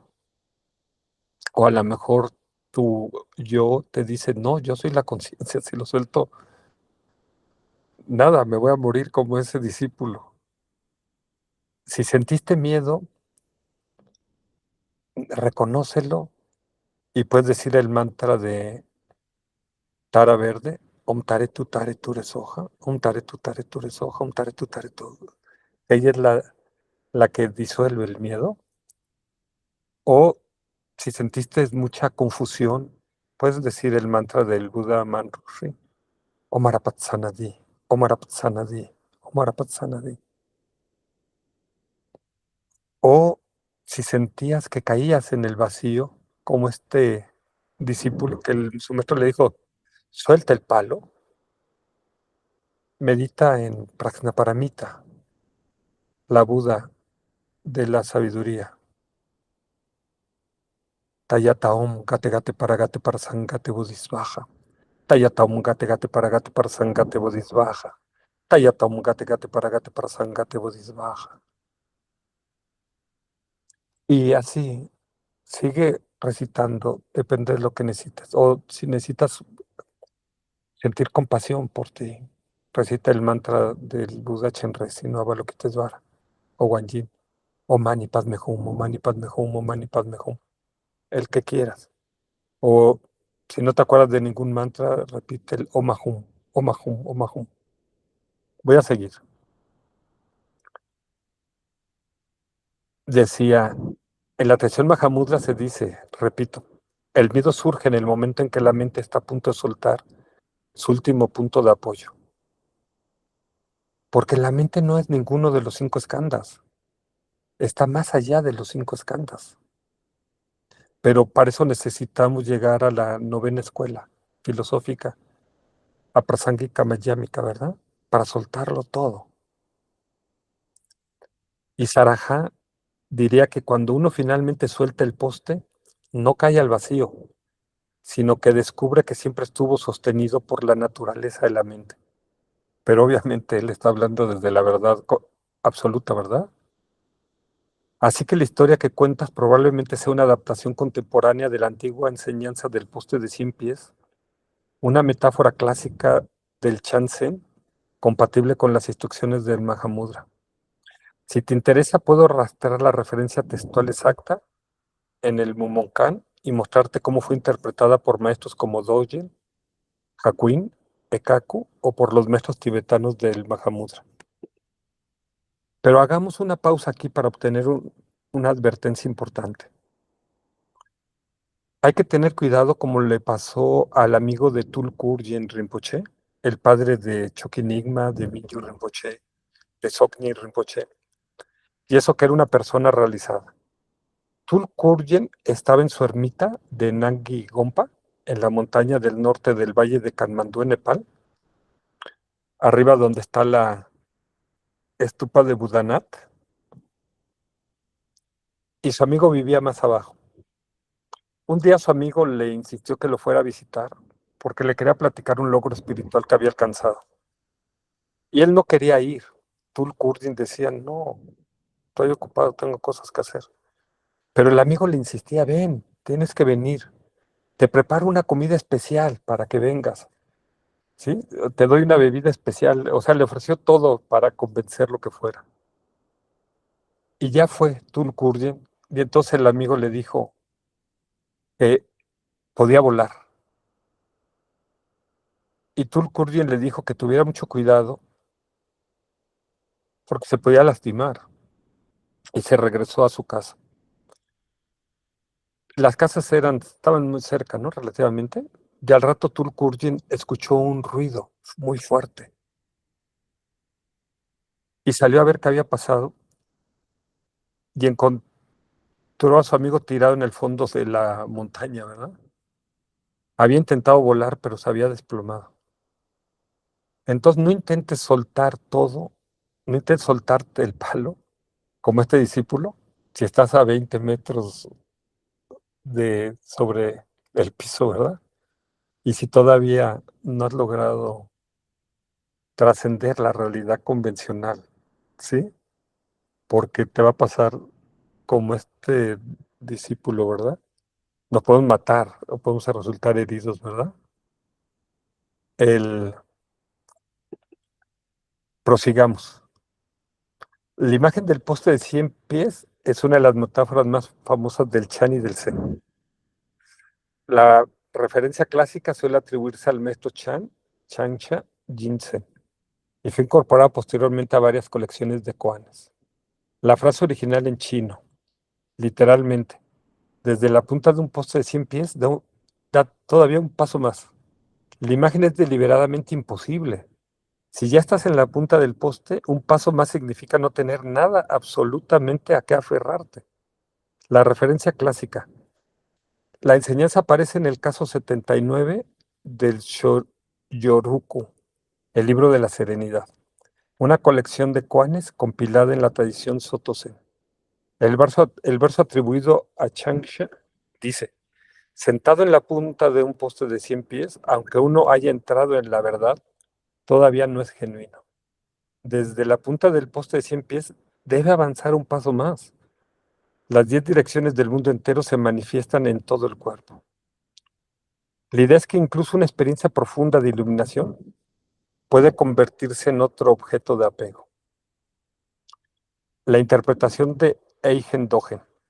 Dogen retoma esta imagen varias veces. Para él, el paso más allá no significa caer en la nada, sino dejar de aferrarse incluso al despertar. No basta abandonar el mundo, no basta abandonar los deseos, no basta abandonar las ideas, hay que abandonar incluso. Yo soy alguien que ha comprendido, yo soy alguien que medita, yo soy alguien que ha realizado la vacuidad. La interpretación de Joaquín Ekaku. Joaquín insistía en que muchos practicantes llegan a la cima del poste y se quedan allí, es decir, alcanzan una experiencia espiritual, experimentan calma, tienen vislumbres de la naturaleza de la mente, pero luego convierten esa experiencia en una nueva identidad. El último paso consiste en abandonar incluso esa realización. El paralelo en Mahamudra. Aunque la metáfora del poste no aparece así en los textos tibetanos clásicos, la enseñanza es prácticamente la misma. Por ejemplo, Sarajá dice en una de sus dojas, cuando la mente abandona todo apoyo, surge espontáneamente la gran dicha. Y Tilopa instruye a Naropa, no te aferres, no rechaces, no fabriques, no medites, permanece naturalmente. En Mahamudra se habla de soltar los objetos, soltar al sujeto, soltar al meditador, soltar incluso la idea de soltar. Y aquí era, perdón, aquí era donde pensé que seguía la historia, pero entonces ChatGPT se pregunta, ¿existe una historia con un discípulo colgado de un palo? No he encontrado una fuente canónica conocida que contenga exactamente el desierto, las montañas lejanas, el palo altísimo, la orden de soltar el palo. Parece ser una elaboración moderna basada en la metáfora clásica del poste de 100 pies. Pero yo estoy seguro que la leí en algún lugar, ¿verdad? No la inventé yo. Espero, ¿no? No haberla inventado, pero no creo porque ahí están en los quants, ¿verdad? de los grandes maestros. Entonces yo creo que leí una interpretación de ella, ¿verdad? ¿Quién tiene miedo de soltar? Desde la perspectiva del camino medio, la pregunta del maestro sería, ¿quién es el que tiene miedo? Y el discípulo responde, yo. Entonces el maestro podría preguntar, búsquese yo. ¿Dónde está? ¿Qué forma tiene? ¿De qué está hecho? ¿Quién es exactamente el que va a caer? Porque el problema no es el vacío. El problema es que el ego imagina, si suelto esto, desapareceré. Pero según Mahamudra, lo que desaparece no es la conciencia. Lo que desaparece es la creencia en un yo inherentemente existente.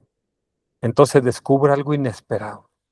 No había un precipicio, no había nadie cayendo, no había nada de qué sostenerse. Y sin embargo, nunca faltó el espacio abierto de la naturaleza de la mente. Por eso los maestros Zen dicen, da un paso más desde la punta del poste de 100 pies. Y los maestros de Mahamudra dirían, suelta incluso la mano que está soltando. Y entonces le dije a ChatGPT, hazme por favor una imagen destacada de esta historia. Y se las quiero compartir. Aquí está, vamos a verla. Escena uno. El maestro le dice al discípulo, si quieres obtener la liberación, tienes que ir a un desierto, no algo cerca, sino muy lejos, tan lejos como las montañas más lejanas que alcances a ver con tu vista. Escena 2. El discípulo llega hasta el fin del desierto, hasta el pie de esas montañas. Y aquí está la escena 3. Entonces el maestro le dice que busca un palo muy alto y que se tiene que subir a él.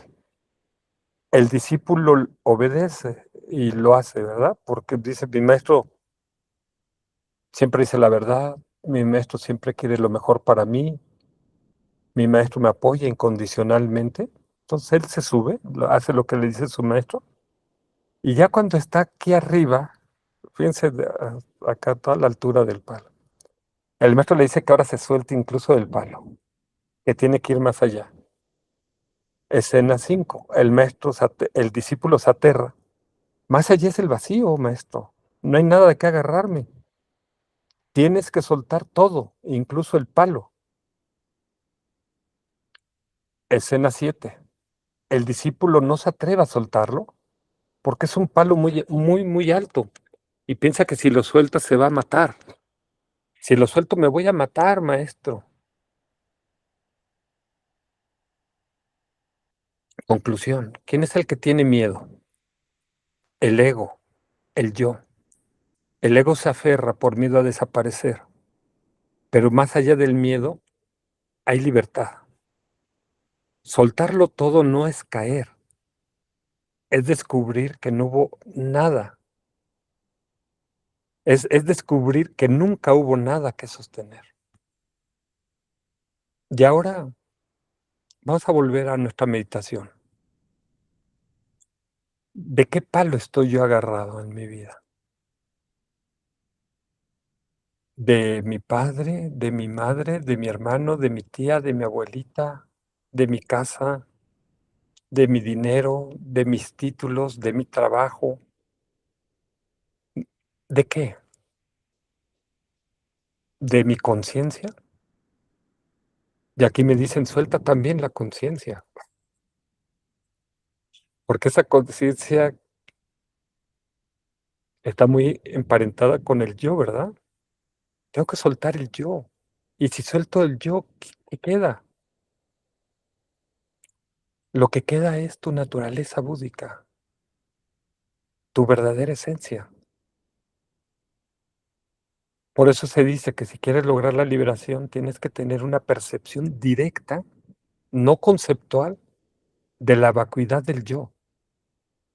Entonces, ahorita no analices nada. Imagínate que estás en ese desierto, al pie de las montañas, en ese subido, en ese poste de 20 o 30 metros de altura, y tu maestro te dice, suéltalo, da un paso más allá, suelta todo. y ve qué surge en tu mente, el miedo, una sensación de vacío.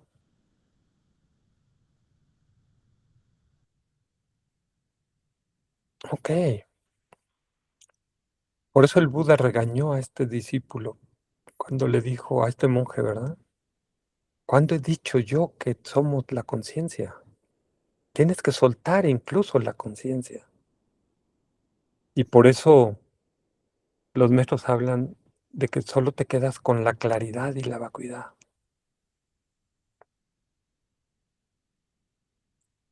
No, no te quedas en la nada, ¿verdad? Como pensarían los nihilistas, los locayatas. Siempre hay esa conciencia, pero es una conciencia más sutil, ¿no? Esa conciencia más sutil que suelta todo y que reconoce que todo lo que existe es claridad y vacuidad. Ese es el padre de este niñito, este Samantabhadra, este Rigpa. Pero ese Rigpa no existe en el vacío, hay todo un espacio alrededor. Y todo ese espacio es el Dharmadhatu, donde existen todas las cosas, que es la madre de este niñito, Samantabhadra. Y en la pregunta 3, cuando le pregunta el rey Indrabhuti a este niñito, le dice, ¿cuál es tu familia? ¿Cuál es tu línea? ¿Cuál es tu linaje? Y este niño le responde, mi línea, mi linaje es la indivisibilidad de la conciencia y el espacio, ¿sí? Es la unión de la conciencia y el espacio, o la inseparabilidad de esta conciencia. Esto no puede ser separado. Esta conciencia no existe fuera de ese espacio, ¿sí? Eso es lo que somos. Esa conciencia rica y ese espacio, pero están inextricablemente unidos, son inseparables. Por eso ahora trae a tu mente la imagen Yab Yum de Samantabhadra y Samantabhadra.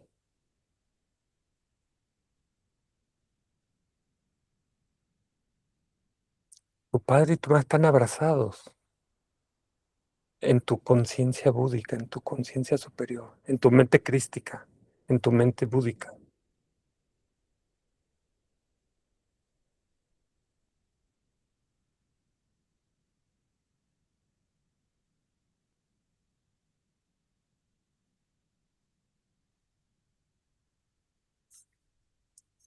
Y voy a terminar aquí con las últimas reflexiones que hace aquí la inteligencia artificial después de hacer esta imagen. Cuando se dice todos los fenómenos son Dharmadhatu, significa que todos los fenómenos, al ser examinados en profundidad, carecen de existencia inherente y son inseparables de esa apertura ilimitada. Por eso los sutras dicen, los fenómenos aparecen, permanecen y cesan en el Dharmadhatu. Esas nubecitas, ¿verdad? Como las nubes aparecen y desaparecen en el cielo. 2. Rigpa, el conocimiento directo del Dharmadhatu. Aquí aparece una diferencia fundamental. El Dharmadhatu no conoce, Rigpa sí. ¿Sí? Rigpa es esa conciencia primordial, esa presencia despierta, la conciencia del autocognosciente, ¿verdad? Y luego decíamos, como dice repetidamente el Dzogchen, los pensamientos son como nubes, la naturaleza de la mente es el cielo, por tanto la naturaleza de la mente es la unión inseparable de vacuidad, luminosidad y capacidad cognitiva. Cuando se reconoce directamente esa naturaleza, ese reconocimiento recibe el nombre de Rigpa. Podría expresarse así. Naturaleza de la mente es igual a aquello que Rigpa reconoce. Rigpa, el reconocimiento vivo de esa naturaleza. Pero nada de esto puede ser expresado en palabras, ¿verdad? Las palabras se quedan cortas, ¿sí? Y luego nos habla de la naturaleza búdica, el Tatatagarbha. Dice, aquí cambia el punto de vista. La naturaleza búdica responde a una pregunta distinta. No pregunta qué es la realidad. Pregunta por qué todos los seres pueden despertar. La respuesta es porque la esencia de la mente nunca ha estado contaminada. Las impurezas son adventicias. El barro nunca modifica el oro. El oro sigue siendo oro. Eso es exactamente la naturaleza búdica. No es un alma, no es un yo, no es una especie permanente, no es una esencia permanente, es el potencial presente, porque la naturaleza última nunca ha sido dañada. Entonces, Rigpa y la naturaleza búdica son iguales. No exactamente.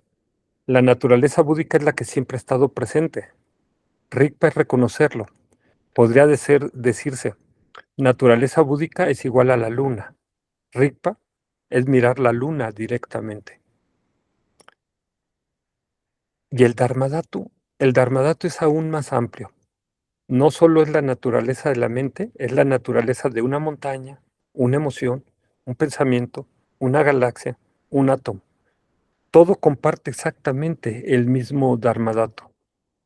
Por eso se dice, no existe un Dharmadhatu para las personas y otro para las piedras, existe uno solo.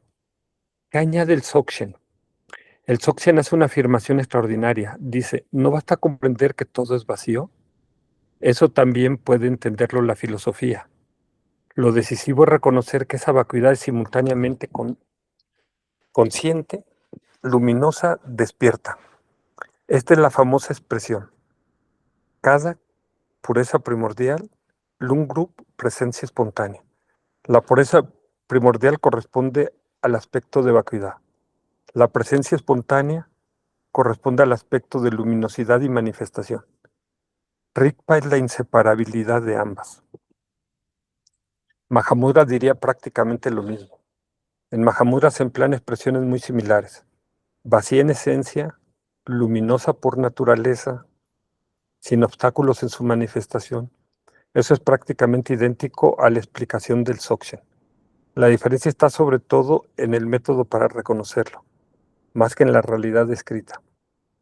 Una imagen que quizás las reúna todas. Imagina el cielo infinito.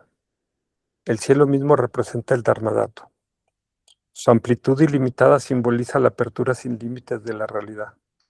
Ahora imagina que ese cielo no solo es espacio, sino que además es conciencia de sí mismo. Esa presencia lúcida es Rigpa, la capacidad de cualquier ser para descubrir que siempre ha sido inseparable de ese cielo, es la naturaleza búdica, Tatatagarbha. Y cuando diriges la atención hacia la fuente misma de la experiencia y reconoces ese cielo consciente, estás reconociendo la naturaleza de la mente. Una síntesis. Un paso más, la perspectiva de Lokchen Rabja. Si reunimos las enseñanzas de los grandes maestros de Dzogchen, especialmente Longchen Rabja, aparece una formulación muy elegante. Dharmadhatu describe lo que es. La naturaleza búdica describe lo que todos los seres son en esencia, aunque todavía no lo reconozcan. Naturaleza en la mente describe esa misma realidad tal como puede ser descubierta en la experiencia inmediata. Rigpa describe el reconocimiento vivo directo y no conceptual de esa realidad. En ese sentido, no son cuatro realidades diferentes, sino cuatro ventanas abiertas a una misma verdad. Por eso en las enseñanzas más elevadas de Dzogchen se afirma que cuando Rigpa se reconoce plenamente, no queda nada más que realizar. Se descubre que el Dharmadhatu nunca estuvo separado de la naturaleza búdica y que la naturaleza de la mente siempre fue el modo en que esa realidad última se manifestó como experiencia consciente. Este es el sentido profundo de la afirmación que comentábamos anteriormente. Las impurezas son adventicias. La naturaleza despierta nunca ha sido creada, modificada ni destruida. Pues vamos a dejarlo aquí. Vamos a, perdón que me pasé de tiempo, pero No tenía pensado contar la historia del el palo en el desierto que había que soltar, pero creía que esto que agregamos es muy importante para ir tratando de entender estas 4 dimensiones: el Dharmadhatu, la naturaleza búdica, la naturaleza de la mente y Rigpa, ¿verdad? No nos alcanzan las palabras, por eso hasta ese monje que era discípulo del Buda se pudo equivocar, ¿verdad? Y por eso el Buda lo regañó, porque si decimos que somos la el quinto skandha, la conciencia burda, ya nos perdimos. Estamos agarrados del palo, ¿verdad? Porque esa conciencia burda forma parte del yo, de los 5 agregados que conforman a lo que llamamos el yo. Y tenemos que ir un paso más allá del yo. Por eso tenemos que soltar el palo. Por eso tenemos que soltar la conciencia de la conciencia. ¿Y qué queda ahí? Claridad, luminosidad, gnosis, cognoscencia y vacuidad. Pero no desaparecemos.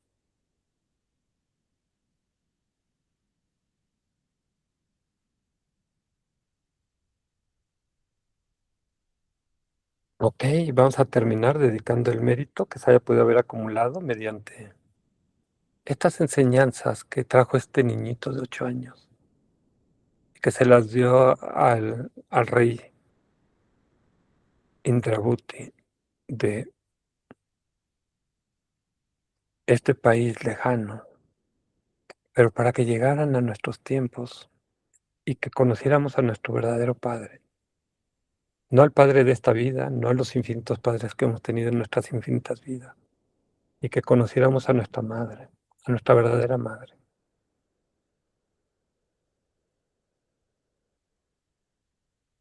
Pero ese Padre y esa Madre son inseparables, como vimos hoy aquí. Vamos a dedicar el mérito para que todos los seres puedan liberarse del sufrimiento y las causas del sufrimiento, que se da cuando no reconocemos nuestra verdadera esencia, cuando quedamos aferrados al yo, y que todos los seres alcancen la felicidad y las causas de la felicidad, que todos los seres podamos estar bien, en paz y felices, que la mente de la bodichita surja donde no ha surgido, donde ya surgió, que nunca decline, sino que se incremente cada vez más y más, que nuestros gurús tengan larga vida, y que Guru Rinpoche nos siga visitando en este mundo, especialmente el día lunar 10, y que nos ayude a liberarnos, a despertar, y que todos sus deseos dármicos se cumplan, y que nosotros podamos pronto alcanzar el estado de la mente omnisciente de un Buda, no solo para beneficio nuestro, sino para beneficio de todos los seres. Que así sea. Que Así así sea. sea. Que así sea. Muchas gracias. Gracias a ti, Yuri. Tenía muchas ganas de Gracias, Yuri. compartirles esta historia de ese desierto, de ese maestro, de ese discípulo, ese palo, desde hace mucho tiempo. A mí no se me ha olvidado desde que la conocí. Y algo, cuando tengamos ese valor de soltar lo último de lo que estabas agarrados en ese momento, te vas a dar cuenta que lo que está ahí es la naturaleza, tu naturaleza búdica, tu verdadera esencia, lo que siempre has sido, ¿verdad? Entonces, un abrazo, muchas bendiciones. Que descansen, bendiciones. Gracias igualmente. Alex, Buenas noches. Dulce, Marta, Yolanda, buenas noches, descansen, muchas bendiciones, Bendiciones. que tengan un Bendiciones. bonito fin de semana. Gracias. Gracias, Yuri. Gracias. Buenas noches, Yolanda. Buenas noches. Buenas noches, Alex. Un abrazo, bendiciones. Marta, a todos. Sarva Mangalam, que todos estén bien, que todos estén en paz y que todos estén felices.